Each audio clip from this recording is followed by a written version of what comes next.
हाय, it's Mayank. आज मैं 1990 की American horror movie basket case 2 को एक्सप्लेन करने जा रहा हूँ और बास्केट केस ऑन का लिंक डिस्क्रिप्शन में है। पहले उसे देख लीजिए, नहीं तो आपको कुछ भी समझ में नहीं आएगा। Watch out. सेफ रहिए, खुश रहिए और आप हमेशा हमारे दिल में रहिए। मूवी का स्टार्ट होता है वहां से जहां पहली पार्ट खत्म हुआ था, जहां हम देखते हैं ड्वेन और उसका भाई बिलाल मरा नहीं था और उन्हें एम्बुलेंस आके हॉस्पिटल में लेके जाते हैं और सारे न्यूज चैनल में ड्वेन का ही न्यूज चल रहा था और बिलाल को मॉन्स्टर कहा जा रहा था। और इस न्यूज को एक ग्रैनी रूथ और उनकी पोती सुजन देख रही थी और उन्हें बहुत ही बुरा लग रहा था। इसके बाद हॉस्पिटल का सीन देखते हैं जहां नर्स बिलाल और ड्वेन को चेक करके ऑफिसर से बातें कर रहे थे। पीछे से बिलाल खुद को आजाद कर लेता है और ड्वेन भी खुद को आजाद करता है। इसके बाद नर्स चली जाती है और ऑफिसर देखता है ड्वेन बेड पे नहीं है और वो जैसे ही देखने जाता है तो बिलाल उसे मार देता है। इसके बाद दोनों एक पेशेंट के रूम में जाते हैं और उनके कपड़े चुराते हैं। फिर एक सफाई करने वाली ट्रे में बिलाल को भर के ले जाता है ड्वेन। जब वो बाहर आ जाते हैं तभी ग्रैनी रूथ आ जाती है और कहती है, मैं तुम्हें बचाना चाहता हूँ, तुम्हारी आंट पॉली और मैं बहुत ही अच्छे दोस्त थे, जल्दी से वैन पे बैठ जाओ इससे पहले कोई हमें देख ले। इसके बाद दोनों वैन में बैठते हैं और रूथ उन्हें लेके चला जाता है। इसके बाद रूथ ड्वेन को अच्छे से अपने घर में रेस्ट में रखती है। फिर ग्रैनी रूथ एक रूम में जाती है जहां बिलाल छुपा हुआ था। ग्रैनी कहती है, बिलाल मुझसे डरो मत, मैं तुम्हें जानता हूँ कारण तुम्हारी आंट हमेशा तुम्हारी बातें किया करती थी और मैं तुम्हें इस जालिम दुनिया से बचा के सेफ रखना चाहता हूँ।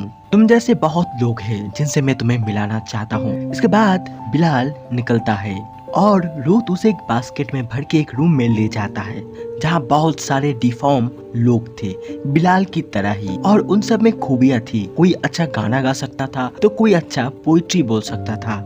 इसके बाद ग्रैनी कहती है, मैं तुम्हें सबसे स्पेशल लेडी से मिलवाना चाहता हूँ जिसका नाम ईव है, जो पूरी तुम्हारी तरह है। और रूथ बिलाल को उसके साथ मिलवाती है और यही सीन कट होता है और हम एक रिपोर्टर और उनकी एडिटर को देखते हैं। एडिटर चाहता था बिलाल जैसे डिफॉर्म फ्रीक लोगों पे स्टोरी बने और उनकी कंपनी बहुत सारा पैसा कमाए, लेकिन रिपोर्टर मर्सी कहती है कोई स्टोरी नहीं है, ट्विंस भाग चुके हैं। तभी एडिटर बताता है, बहुत सालों पहले रूथ नाम की एक लेडी ने एक बच्चा जन्म दिया था जिसका 6 हाथ था, लेकिन बच्चा नहीं बच पाया था। और ये भी सुनने में आया था रूथ एक डिफॉर्म लोगों की ग्रुप बना रहा है। हो सकता है बिलाल को उसी ने ही छुपाया होगा, जाओ पता करो और अगर पता लगा लिया तो मैं तुम्हें 10 लाख रुपए इनाम में दूंगा। इसके बाद वो खोज में लग जाती है। वो एक इंसान को कॉल करती है जो डिफॉर्म लोगों को लेके एक शो कर रहा था और इंसान मर्सी को झूठ बोलता है उसके पास ड्वेन और उसका भाई है। इवन वो इस बात को एड में भी देता है। मर्सी सुन के बहुत ही खुश हो जाती है।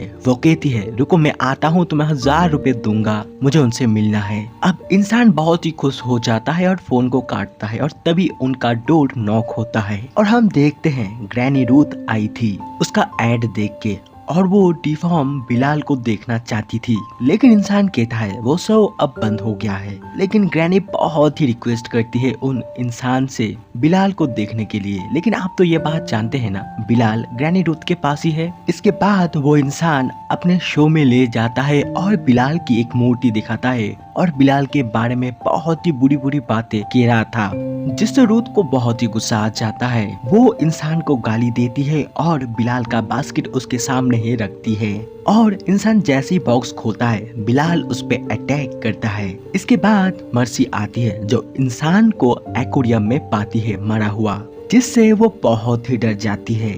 इसके बाद मर्सी और उसका बॉयफ्रेंड हार्डी को दिखाया जाता है। दोनों प्लान बनाते हैं बिलाल को ढूंढने का। अगले सीन में रूथ बिलाल से बातें कर रहे थे, उसका दुख बांटना चाहते थे। इसके बाद ड्वेन को देखते हैं जो अब ठीक हो गया था और वो सारे जगह फ्रिक्स लोगों को देख के इरिटेट हो रहा था जब सूजन बाजार से घर आती है तो वो उससे बातें करने लगता है। ड्वेन कहता है, मैंने तुम जैसा अपनी पूरी जिंदगी में कभी भी नहीं पाया, जो मेरा इतना केयर करता हो, मेरा हेल्प करता हो, और अब मैं मेरे भाई से भी फ्री हो गया हूँ। अपनी जिंदगी खुद की मर्जी से जी सकता हूँ और मेरा भाई बाकी सब डिफॉर्म लोगों से मिलके खुश रहने लगा है। और सूजन, मैं तुम्हें बहुत ही पसंद करता हूँ। सूजन, तुम भी नॉर्मल इंसान हो और मैं भी। चलो यहाँ से दूर कहीं चले जाते हैं और एक अच्छी जिंदगी स्टार्ट करते हैं। लेकिन सूजन कहती है, ये मेरा घर है और मैं नॉर्मल नहीं हूँ, मैं भी डिफॉर्म फ्रीक हूँ। लेकिन ड्वेन कुछ भी समझ नहीं पाता, सूजन कैसे डिफॉर्म हो सकती है। अब वो दुखी होकर जाने लगता है और दो डिफॉर्म इंसान उसे देखने लगते हैं। इसके बाद ड्वेन को वो लम्हा याद आता है जब उनके पिता ने डॉक्टर्स को लाया था और उन दोनों भाइयों को एक दूसरे की बॉडी से काट के अलग किया था। इसके बाद वो रूथ के पास जाता है और कहता है, मैं यहाँ से चला जाना चाहता हूँ। रूथ पूछती है, कहाँ जाना चाहते हो? ड्वेन कहता है, यहाँ से कहीं दूर, मैं अब इस डिफॉर्म लोगों के बीच में नहीं रह सकता। रूथ पूछती है, क्या तुम अपने भाई से बताए हो ये सब बात? ड्वेन कहता है, अभी बताने ही जा रहा हूँ। इसके बाद वो डिफॉर्म लोगों के रूम में जाता है जहाँ बिलाल अपनी गर्लफ्रेंड ईव के साथ थी। ड्वेन कहता है, मैं तुम्हें डिस्टर्ब तो नहीं करना चाहता, लेकिन हमें कुछ इम्पोर्टेंट बात डिस्कस करना है। इसके बाद वो बिलाल को लिए गैरेज में आता है और कहता है, देखो भाई, तुम मुझसे अलग हो चुके हो और तुम्हें यहाँ घर जैसा ही लगने लगा है, लेकिन मैं मेरी जिंदगी जीना चाहता हूँ। मुझे सूजन से प्यार है, मैं उसके साथ एक नई जिंदगी स्टार्ट करना चाहता हूँ। लेकिन बिलाल ये सारी बातें सुन के उसका मजाक उड़ाने लगता है और हंसने लगता है। अगले सीन में मर्सी और उसका बॉयफ्रेंड रूथ के घर के बाहर आ चुका था। इसके बाद वो रूथ से मिलने जाती है और ब्रैडली ब्रदर्स मतलब ट्विंस के बारे में पूछती है, लेकिन रूथ स्ट्रिक्टली कहती है, मुझे पता नहीं और कभी यहाँ मत आना। अब वो मर्सी को घर से बाहर कर ही रही थी, इनमें ही ड्वेन आ जाता है और मर्सी समझ जाता है दोनों भाई यहाँ छुपे हैं। अब रूथ उसे घर से बाहर कर देती है और वो भागते हुए जाके हार्डी से बताता है ट्विंस यहाँ ही है, जिससे हार्डी खुशी से झूम उठता है। इसके बाद देखते हैं रूथ बताती है, रिपोर्टर ने तुम्हें देख लिया है और वो कभी भी पल अपने लोग लेके यहाँ आ जाएंगे और बिलाल के साथ सभी फ्रीक्स को पकड़ लेंगे। अब ड्वेन कहता है, आप डरिए मत, मैं किसी भी डिफॉर्म को कुछ भी नहीं होने दूंगा और जब तक मैं सब कुछ ठीक ना कर दूं, मैं यहाँ से कहीं नहीं जाऊंगा। और ये सुन के रूथ को बेहद ही खुशी होती है। इसके बाद रूथ फ्रीक्स के रूम में जाती है और सबको बताती है, मुसीबत हमारे दरवाजे पे आके दस्तक दे रही है और इसी मुसीबत से हमें बहुत हिम्मत से लड़ना होगा। जो लोग हमें पकड़ने आएंगे, हमें उन्हें पकड़ना होगा। और यही रूथ प्लान बनाती है मर्सी और उसके बॉयफ्रेंड को जान से मार डालने का। अब रूथ और सूजन वैन लेके कहीं निकलते हैं और यही मौका पाके हार्डी छुपते हुए खिड़की से घर में एंटर होता है, लेकिन ये सब कुछ एक ट्रैप था।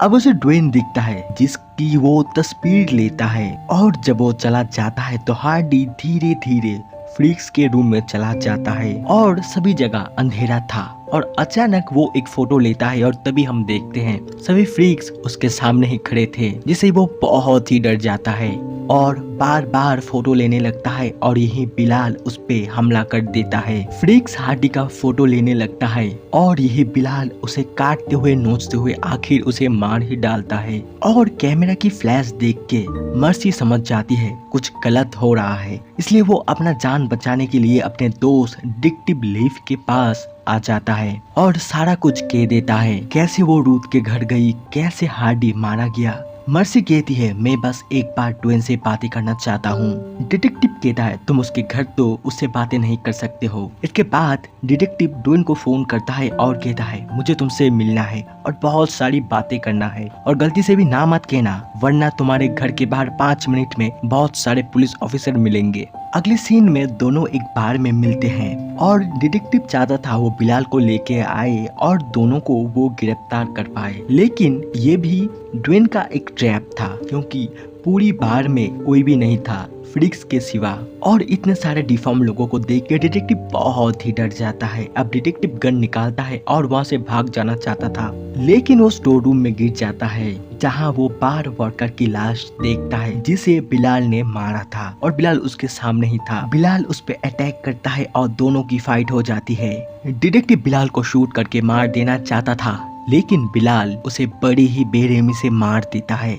इसके बाद सब भागते हुए बाहर आ जाते हैं और बिलाल डिटेक्टिव का वॉलेट चुरा लेता है, जिससे मर्सी का एड्रेस मिल जाता है और वो उसकी घर की तरफ ही बढ़ने लगते हैं। इसके बाद मर्सी को देखते हैं जो डिटेक्टिव को फोन कर रहा था और उसे फोन में ना पाके बहुत ही निराश था और अचानक ही वो अपना घर का विंडो टूटा हुआ देखता है। अब वो पुलिस को फोन करने जाता है लेकिन उसकी लाइन कटा हुआ दिखता है और उसके पीछे ड्वेन था और वो ड्वेन को देख के बहुत ही डर जाती है और पूछती है डिटेक्टिव का क्या हुआ। ड्वेन कहता है वो तो मर गया क्योंकि उसे मेरे भाई से जो मिलना था। ड्वेन कहता है तुम्हें भी मेरे भाई से मिलना है ना। मर्सी कहती है मुझे छोड़ दो, मैं किसी को भी कुछ नहीं बताऊंगी और मैं शहर छोड़ के भी चली जाऊंगी। ड्वेन कहता है सॉरी, ये तो नहीं हो सकता। अब वो छुपने के लिए भागती है लेकिन सारे घर में उसे फ्रीक मिलते हैं। अब मर्सी चाकू लेती है और उसे सभी फ्रीक्स घेर लेते हैं। मर्सी कहती है कहाँ है तुम्हारा भाई। ड्वेन कहता है इस बास्केट में और जैसे मर्सी बास्केट खोलता है तो बिलाल उस पे अटैक करता है और उसे नोचते हुए उसका चेहरा पूरी तरह से बिगाड़ देता है और उसे भी अपनी तरह फ्रीक्स बना देता है। अगले सीन में देखते हैं सभी फ्रीक्स बड़ी ही मजे से पार्टी कर रहे थे क्योंकि अब कोई नहीं था जो उन्हें पकड़ने आता। अब ग्रैनी कहती है ड्वेन कहाँ है, वो इस पार्टी में क्यों नहीं है, उसे यहाँ लेके आओ। अब सूजन जाती है और उसे अंदर पाती है। ड्वेन कहता है चलो आज रात हम यहाँ से भाग जाते हैं, तुम भी नॉर्मल हो और मैं भी। लेकिन सूजन कहती है मैं नॉर्मल नहीं हूँ और ये मेरा घर है और मैं इसे नहीं छोड़ सकती। और तभी ड्वेन उसे किस कर लेता है और वही दूसरी तरफ दिखाया जाता है बिलाल अपनी गर्लफ्रेंड ईव के साथ इंटीमेट हो रहा था और यहाँ सूजन ड्वेन को बताती है वो उसके साथ प्यार नहीं कर सकती क्योंकि वो 6 साल से प्रेग्नेंट है और अभी भी बच्चा बाहर आने के लिए रेडी नहीं है, इसलिए उसे बाहर नहीं निकाला गया। और ये सारी बातें ड्वेन को बहुत ही कंफ्यूजिंग लग रहा था। तभी सूजन अपने पेट से क्रिएचर निकालती है जो अपने मन मुताबिक अंदर बाहर जा सकता था और ये देख के ड्वेन बहुत ही डर और अपसेट हो जाता है क्योंकि वो जिस लड़की से प्यार करता था उसके साथ घर बनाना चाहता था वो लड़की भी एक डिफॉर्म फ्रीक निकली और सूजन उसे समझाना चाहती थी लेकिन ड्वेन कुछ भी नहीं सुनना चाहता था। और इसी बीच सूजन को धक्का लग जाता है। अब वो विंडो से गिर जाता है और सीधे टेबल पे गिरता है जिससे उसकी मौत हो जाती है और सभी फ्रीक्स सूजन के मौत से बहुत ही अपसेट हो जाते हैं और ड्वेन पे गुस्सा भी। ग्रैनी कहती है सभी ड्वेन को ढूंढो और यही ड्वेन को सूजन की मौत से सदमा लगता है और वो पागलों जैसे हो जाता है। वो अपना कपड़ा फाड़ देता है और एक बैट लेके उसे बिलाल को मार के बेहोश कर देता है। इसके बाद वो पहले की तरह बिलाल को अपने साथ सील लेता है और ये देख के सभी फ्रीक्स और डैनी डर जाते हैं। ड्वेन बिलाल से कहता है अब सब ठीक है भाई, हम पहले की तरह ही फिर से एक हो गए हैं और यहीं पे ये मूवी एंड हो जाती है।